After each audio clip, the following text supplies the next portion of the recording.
2월 24일 하나님의 자녀로서 우리 새벽기도 재단을 세우시는 우리 모든 성도님들 환영하고 축복합니다. 제가 본문 말씀 먼저 봉독하고 기도하겠습니다.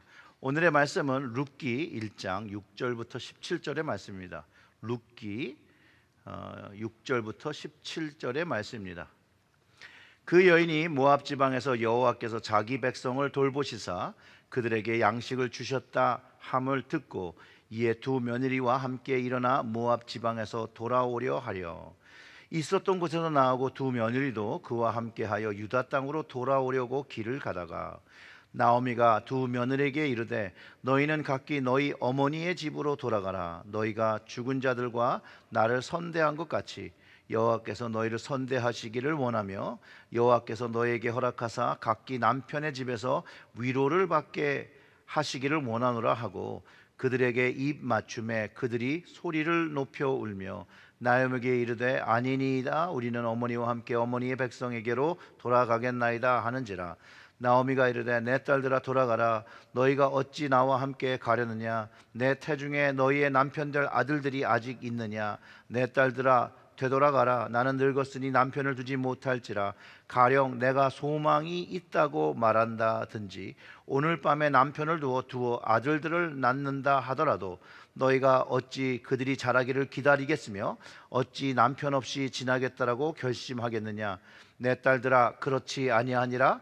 여호와의 손이 나를 치셨으므로 나는 너희로 말미암아 더욱 마음이 아프도다 하매 그들이 소리를 높여 다시 울더니 오르바는 그의 시어머니에게 입을 맞추되 룻은 그를 붙쫓았더라.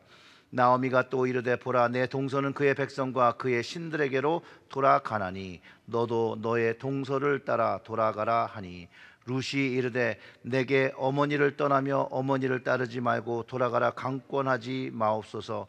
어머니께서 가시는 곳에 나도 가고 어머니께서 머무시는 곳에 나도 머물겠나이다.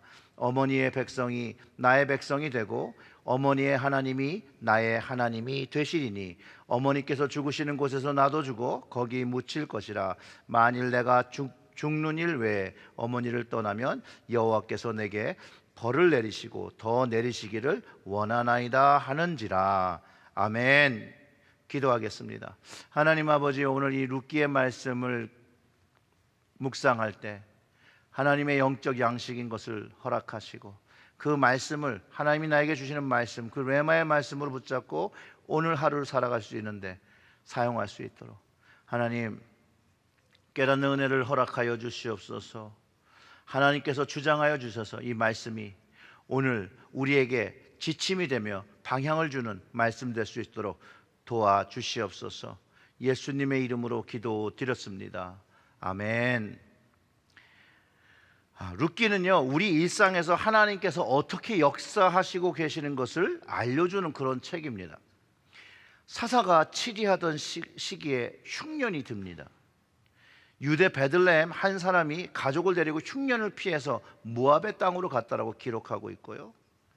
근데 이제 모압 땅에서 이제 문제가 생겼는데 그게 뭐냐? 그 가정의 가장인 엘리멜렉이 죽고 그 다음에 또 두 아들들마저도 죽게 됩니다. 그리고 이제 여자들만 남은 거죠. 나오미와 그 모압의 며느리들만 남았습니다. 오늘 본문 이야기가 시어머니와 이 며느리들이 어떻게 살아가는지를 이야기하고 있는 것입니다. 무슨 일이 일어나는지 이해가 잘 되지 않지만 시어머니 나오미와 모압의 며느리들은 현재 마주한 그 현실이, 그 살아가야 되는 인생이 그리 쉬워 보이지 않습니다. 그러다가 한 소식을 듣게 됩니다. 6절이죠. 그 여인이 모압 지방에서 여호와께서 자기 백성을 돌보시사 그들에게 양식을 주셨다 함을 듣고 이에 두 며느리와 함께 일어나 모압 지방에서 돌아오려 하여, 즉 예루살렘에 가면 살 길이 있을 것이라는 소식을 듣고 이제 며느리를 데리고 이제 유대 베들레헴을 향해서 가고 있는 그 길 중에서 시어머니가 생각해 보니까 이 모압의 며느리의 미래를 생각하니 같이 데리고 가면 안 되겠다는 생각이 든 거죠. 그리고 이렇게 결정해서 이야기를 합니다. 나오미가 두 며느리에게 이르되 너희는 각기 너희 어머니의 집으로 돌아가라. 너희가 죽은 자들과 나를 선대한 것 같이 여호와께서도 너를 선대하기를 원하며 여호와께서 너희에게 허락하사 각기 남편의 집에서 위로받게 하기를 원하노라 하고 그들에게 입을 맞춤에 그들이 소리를 높여 울었다라고 기록하고 있습니다. 이런 얘기겠습니다. 모압의 며느리에게 이제 너희 집 고향으로 돌아가서 이제 새로운 남편을 만나서 새로운 삶을 살았으면 좋겠다라고 말하고 있다라는 거예요. 그게 어떻게 보면 이 시어머니가 그 며느리에게 할 수 있는 가장 큰 축복을 이야기하고 있고, 또 하나님께서도 그거를 뭐라 하지 않을 거니까, 축복할 것이니까 괜찮다라고 얘기하며 이 며느리를 돌려보내려고 하는데, 이 며느리들은 울며 그렇게 하지 않겠다라고 하는 거죠. 그때 자신의 처지를 나오미가 설명하죠. 자신에는 너희들에게 더 줄 아들들이 없다. 이제 남편 없는 삶을 살아야 되는데 그게 되겠느냐, 이런 얘기를 하는 거예요. 아들이 지금 생겨도 자랄 때까지 너희가 기다릴 수 있겠느냐. 그냥 너희 고향에 가서 새로운 남편들을 만나서 살기를 바란다라고 말합니다. 전 여기서 오늘 나오미가 이 며느리에게 한 말 하나를 주목하길 바랍니다. 13절에 너희가 어찌 그들이 자라기를 기다리겠으며 어찌 남편 없이 지나겠다라고 결심하겠느냐. 내 딸들아, 그렇지 아니하니라. 여호와의 손이 나를 치셨으므로 나는 너희로 말미암아 더욱 마음이 아프도다 하매, 이렇게 기록하고 있어요. 갑자기 나오미가 뜬금없이 여호와의 손이 나를 치셨다라는 말을 하고 있다라는 거예요. 그러면서 너희로 말미암아 더욱 마음이 아프다. 이게 무슨 의미일까요? 이게 사실은 유대식 관용적 표현이라고 합니다. 즉 나를 괴롭게 하는 일을 의미할 때 쓰는 말인데요. 그럼에도 불구하고 이거를 단순히 관용적 어구로 못못을 괴롭게 한다라고 그냥 넘어가기에는, 여기에는 신앙의 그 근본적 기본적 생각이 깔려 있음을 우리는 생각해 보아야 됩니다. 자신을 괴롭게 하는 것이 이미 있었어요. 그리고 며느리를 데리고 또 미래를 생각할 때 그 아이들을 보니까, 그 며느리를 보니까 더 괴롭다고 말하는 것이에요. 남편이 죽은 것도 괴롭고 아들들이 죽은 것도 괴로운데, 며느리들이 이제 앞으로 혼자 살아가는 삶도, 젊은 과부를 보는 것도 마음이 아프고 괴롭다는 말을 이렇게 하고 있는 것이라는 거예요. 근데 이렇게 말하면 되는데 왜 굳이 여호와의 손이 나를 치셨다라고 했을까요? 저는 이제 이게 오늘 우리가 묵상해야 되는 말이라고 생각합니다. 곰곰이 생각해 보아야 합니다. 물론 인생의 모든 고통이 하나님께서 주셨다라고 말할 수는 없겠습니다. 물론 욥기에 보면 사단이 주는 고통이 있죠. 물론 그것도 하나님께서 허락하신 부분도 있습니다. 그럼에도 불구하고 이것은 직접적으로 하나님 주시는 고통이 아니라는 것이죠. 나오미에게 있어서 남편이 죽고 아들들이 죽게 된 일이 하나님께서 직접 주신 고통은 아닐 것입니다. 그래도 나오미에게 일어난 일이라는 거예요. 근데 이게 어디서부터 잘못됐냐 생각해 보면, 모압으로부터 그 가정이 온 것이 어쩌면 잘못된 선택, 하나님의 백성으로 하나님 땅에서 살아야 되는데 모압으로 온 것이 잘못된 것이라 생각합니다. 그리고 모압에 있지 않고 만약에 베들레헴에 살았더라면 지금 현재 모압에서 겪었던 남편이 죽고 아들들이 죽는 그런 일이 겪지 않았을 수도 있는 개연성도 있는 것이죠. 그리고 그 흉년을 베들레헴에서 견뎠으면 지금은 흉년이 끝나고 풍족하게 살 수 있는 환경이 되었다는 것, 그것을 성경이 기록하고 있죠. 고국에서 흉년이 끝났다는 소식을 들었고 이제 돌아가려고 하고 있다는 거예요. 이제 사실은 떠나지 말았어야 하는 그곳으로 이제 돌아가려고 합니다. 저는 이 여호와의 손이 나를 치셨다라는 것은 나오미의 방향을 모압으로부터 베들레헴으로 바꾸었다라고 말하는 것 같다라는 것이에요. 좋은 것이죠. 하나님의 새로운 인도하심이 바로 여호와의 손이 나를 치셨다는 의미로 받아들일 수 있는 부분이 된다라는 것이에요. 롯이 쫓아간다고 하는데 그 미래가 보장되어 있지 않죠. 그럼에도 불구하고 그의 믿음이 여호와의 손이 치시는 그 길로 가는 것, 거기가 이제 나중에 축복과 회복의 길이 되어집니다. 이 두 며느리의 선택, 하나님의 축복을 경험하는 길을 가려면 이야기의 결과를 보면 시어머니 나오미를 쫓아가는 것이에요. 여호와의 손이 쳐서 여호와의 손이 인도하시는 방향으로 가야 된다는 것이에요. 그런데 현실적인 눈으로 보면 그것이 좋은 일은 아닐 겁니다.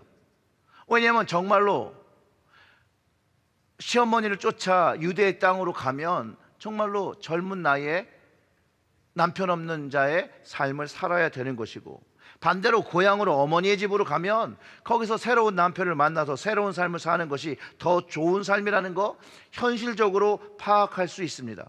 그래서 한 명은 그 길을 선택하여 어머니의 집으로 돌아가죠. 그런데 여기서 룻은 그렇게 하지 않겠다라는 거예요. 나오미와 함께 시어머니의 고향으로 돌아가려고 한다는 거예요. 분명하게 여호와의 손이 치었으므로 이제 돌아가는 그 길인데, 그 길을 순종하여 자기의 삶을 들여 쫓아가고 있다는 거예요. 그러면서 이렇게 얘기합니다. 내게 어머니를 떠나며 어머니를 따르지 말고 돌아가라. 강권하지 마옵소서. 어머니께서 가시는 곳에 나도 가고 어머니께서 머무시는 곳에는 나도 머물겠나이다. 어머니의 백성이 나의 백성이 되고 어머니의 하나님이 나의 하나님이 되시리니. 결국 여호와께서 쳐 보낸 방향, 룻이 가겠다라고 선택한 거예요. 즉 그것이 여호와의 백성이 되겠고 여호와가 자신의 하나님이 되어지는 일이 되어진다는 거예요. 자기가 말한 고백이지만 하나님께서 이 고백을 기도로 받아주시고 이 룻에게 하나님께서 응답하시는 삶을 살게 한다는 거예요. 그러니 여호와의 손이 나를 친다는 의미는 부정적인 의미보다는 어떻게 보면 긍정적인 의미가 더 많이 있습니다. 나오미의 삶이 그렇게 믿음이 좋고 신앙적인 삶은 아니에요. 이 며느리를 보낼 때도 너희 신으로 돌아가라고 하잖아요. 사실 믿음이 있었으면 여호와를 쫓아서 살아야 하라 그렇게 얘기했었어야 되는데 그렇지 않았다는 거예요.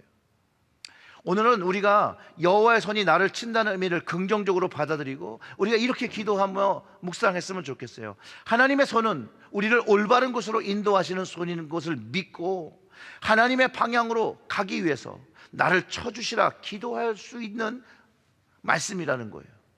하나님이 지금 나를 쳐서 하나님 방향으로 이끌어 주세요 라고 기도할 때 우리의 인생의 방향이 하나님이 기뻐하시는 방향으로 전환될 수 있다는 것을 오늘 우리는 이 나오미의 이야기를 통해서 깨달아야 하는 것이에요. 사랑하는 성도 여러분, 현실적인 어려움이 있고 힘듦이 있고 괴로움이 있습니까? 그러면 하나님께 나를 쳐서 내가 가야 할 방향을 달라고 기도한다면 하나님께서 그 가야 할 방향을 알려주실 것이라 저는 확신합니다. 사랑하는 성도 여러분, 여호와의 손이 나를 치고 나를 움직이고 나를 인도하는 그것은 우리에게 축복입니다. 우리 다 같이 기도하겠습니다. 하나님 아버지 감사합니다. 여호와의 손이 우리의 삶을 치고 그 침이 하나님의 올바른 방향으로 하나님께로 가는 방향으로 저희들의 인생을 이끌어 주시옵소서. 그 하나님께서 치심을 경험하며 나아갈 때 하나님 우리 앞에 있는 모든 장애물들이 하나님의 손으로 다 제거되게 하시고 오직 하나님이 이끄시는 그 길로 묵묵히 쫓아가며 하나님께서 공급하시는 승리와 구원을 경험하는 저희들 되게 하여 주시옵소서. 예수님의 이름으로 기도드렸습니다. 아멘.